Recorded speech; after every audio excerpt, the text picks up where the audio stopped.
విచిత్రం ఏమనిపించిందంటే వాళ్ళ శవపేటకి వాళ్ళే సెలెక్ట్ చేసుకుంటారంట. ఫుడ్ తినాలంటే వాళ్ళ దగ్గర ఖచ్చితంగా ఉండాల్సిన గ్యాడ్జెట్ ఫోన్. ముందు మనం మారాలి, కానీ ఎవ్వరూ ఆ ఫుడ్ని ఆస్వాదించట్లేదు. ఇప్పుడు పేరెంట్స్ ఇద్దరు బిజీ ఉంటున్నారు. అలాగే ఫోన్ ఉంది, టీవీ ఉంది, ట్యాబ్ ఉందని ఎలా తెలిసింది? 1.5 year పిల్లలు కూడా ఫోన్ యూటిలైజేషన్ బాగా చేస్తున్నారండి. Kids are quick learners. Hi madam. Hi Ramya.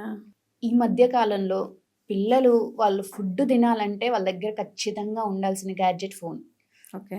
అసలు ఆ ఫోన్ లేకపోతే వాళ్ళకి ఫుడ్ కూడా వెళ్ళట్లేదు. అది అసలు నిజంగా బ్యాడ్ హ్యాబిట్ అది.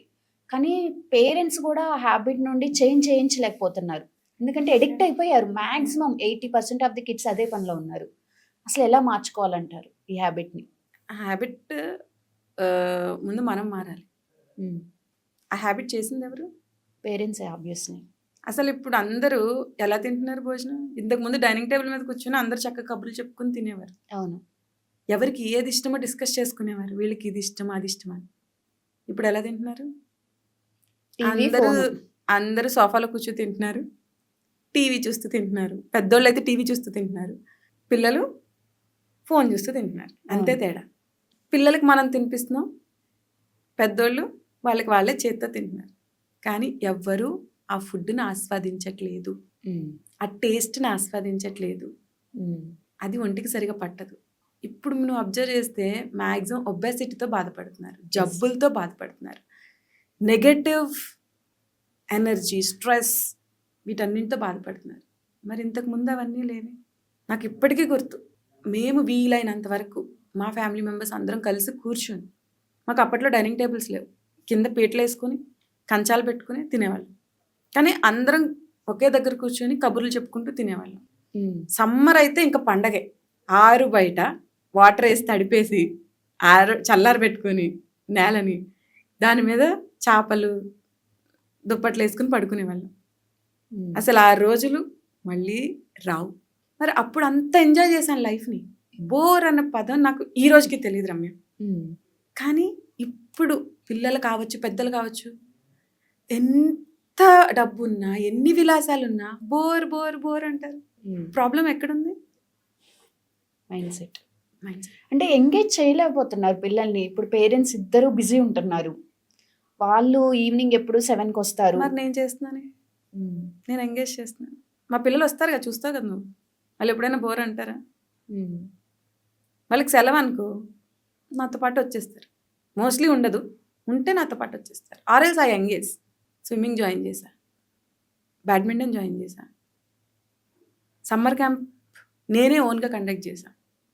1 hour complete full day occupied.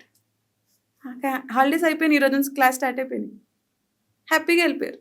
అంటే ఆ ఎడిక్షన్ నుండి బయటకు రావట్లేదు. అసలు నువ్వు ఎడిక్టే చేయొద్దు. ఇప్పుడు నువ్వు మందు, సిగరెట్ ప్యాకెట్ అన్ని అలవాటు చేసేసి మానే అంటే అంత ఈజీ అనుకుంటున్నావా? అసలు అది ఉందని వాళ్ళకి ఎలా తెలిసింది? మందు ఉందని, సిగరెట్ ఉందని ఎలా తెలిసింది? అలాగే ఫోన్ ఉంది, టీవీ ఉంది, ట్యాబ్ ఉందని ఎలా తెలిసింది?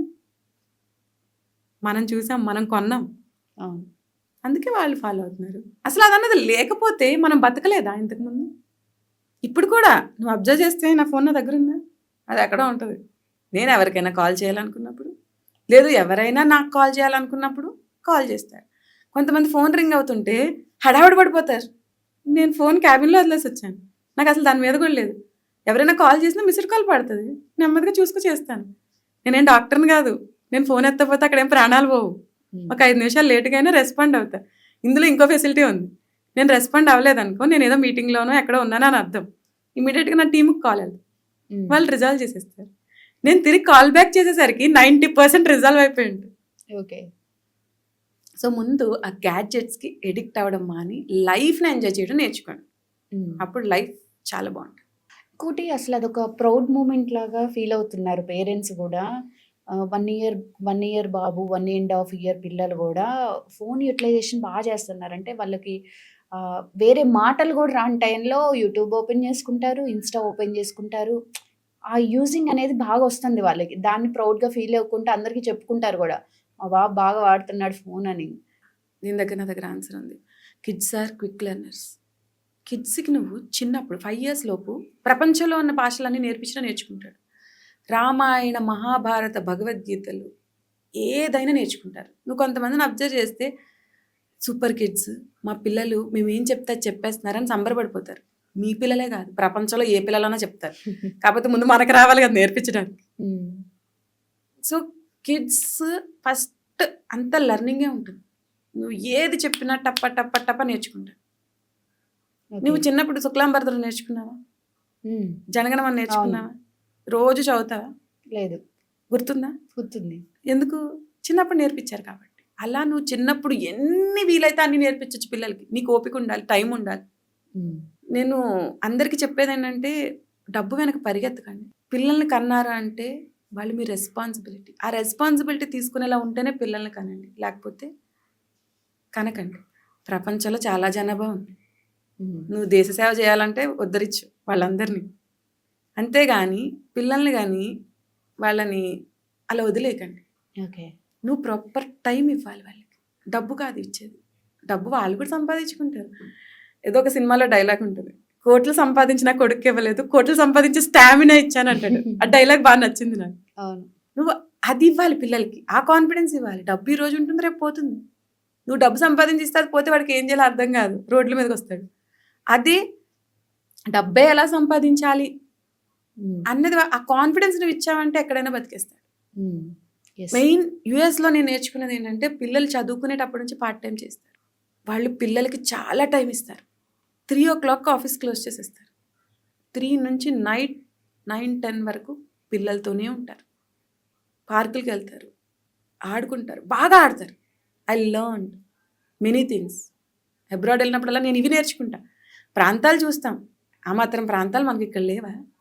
కానీ నేను వెళ్ళేది అక్కడ వాళ్ళ కల్చర్ ఏంటి, వాళ్ళు ఎలా ఉన్నారు, ఎందుకు వాళ్ళు డెవలప్ అయ్యారు, మనకెందుకు ఇంకా డెవలప్మెంట్ రావట్లేదు అన్న దాని గురించి వెళ్తాను. ఓకే. ఈవెన్ రీసెంట్గా నేను అపోలోలో మా రిలేటివ్ ఒక ఆయన కలిసా, డాక్టర్. ఆయన చెప్పారు యూకేలో స్వాంతన అని ఒక ప్రోగ్రామ్ ఉంటుందంట. ఆ ప్రోగ్రామ్ ఏంటంటే, అసలు మనకి ఏదైనా జబ్బు వచ్చింది అనుకో భయపడిపోతాం కదా, అక్కడ భయపడరట. హాస్పిటల్లో వదిలేసి వెళ్ళిపోతారట. ఓన్లీ పేషెంట్ అండ్ హాస్పిటల్ స్టాఫే ఉంటారట. కూడా అటెండెంట్స్ ఉండరట. ఎలాగో ఇన్సూరెన్స్ కవరేజ్ ఉంటుంది, డబ్బుల గురించి కూడా టెన్షన్ ఉండదు. మోరల్ సపోర్ట్ హాస్పిటల్ వాళ్ళే ఇస్తారు. ఫుడ్ హాస్పిటల్ వాళ్ళే ఇస్తారు. నీకు చూడాలని ఉందనుకో, ముందు ప్రయర్ అపాయింట్మెంట్ తీసుకోవాలట, విజిటర్ టైం ఉంటుంది. ఓకే. ఆ టైంలో ఒక్కరోజు ఒకరికే ఉంటుందంట. వెళ్ళి ఫ్లవర్సో చాక్లెట్సో వాట్ ఎవర్ నీ లవ్ని బట్టి వాళ్ళకి ఇష్టమైన దాన్ని బట్టి ఇస్తాం. అగైన్ వాళ్ళకి తీసుకోరట, అక్కడ నర్సులకి డాక్టర్లకి పనిచేస్తారట. ఓకే. ఎందుకంటే వాళ్ళు ఫుడ్ వేరే బయటికి తినకూడదు. ఎంత పెద్ద జబ్బు వచ్చినా వాళ్ళు భయపడరట. It's part of life. ఇంకా విచిత్రం ఏమనిపించిందంటే, వాళ్ళ శవపేటికి వాళ్ళే సెలెక్ట్ చేసుకుంటారంట. వాళ్ళని ఎలా కర్మకాండ చేయాలి, వాళ్ళు పెట్టేటప్పుడు ఏమేమి పెట్టాలి, వాళ్ళతో అన్నీ డిసైడ్ చేసుకుంటారట. చాలా హ్యాపీగా చెప్పుకుంటారట అవన్నీ. అంటే దే అడాప్టెడ్. ఏదో రోజు చనిపోతాం, ఎస్ యాక్సెప్ట్ చేశారు. ఏదో రోజు చనిపోతాం, అదైతే పక్కా. కానీ బతికినన్నాళ్ళు ఎలా బతకాలో డిజైన్ చేసుకుంటారు. మనం అట్లా కాదు, మనకి, మన పిల్లలకి, మన మనవలకి, మన మునిమనవలకి అందరినీ సెట్ చేయాలని ట్రై చేస్తాం, కానీ అది అవ్వదు. Right. Thank you madam. Thank you Ramya. చూసారు కదా, మీ పిల్లలు కూడా ఫోన్కి ఎడిక్ట్ అయ్యి ఇలాగే అలవాటైపోయారా ఫోన్కి? అయితే మీలో ఎంతమంది పేరెంట్స్ పిల్లలకి ఫోన్ అవాయిడ్ చేశారు, ఎంతమంది ఇంకా చేయలేకపోతున్నారు అనేది కామెంట్ చేయండి. ఈ ఛానల్ని షేర్ చేసి సబ్స్క్రైబ్ చేసి లైక్ చేయండి.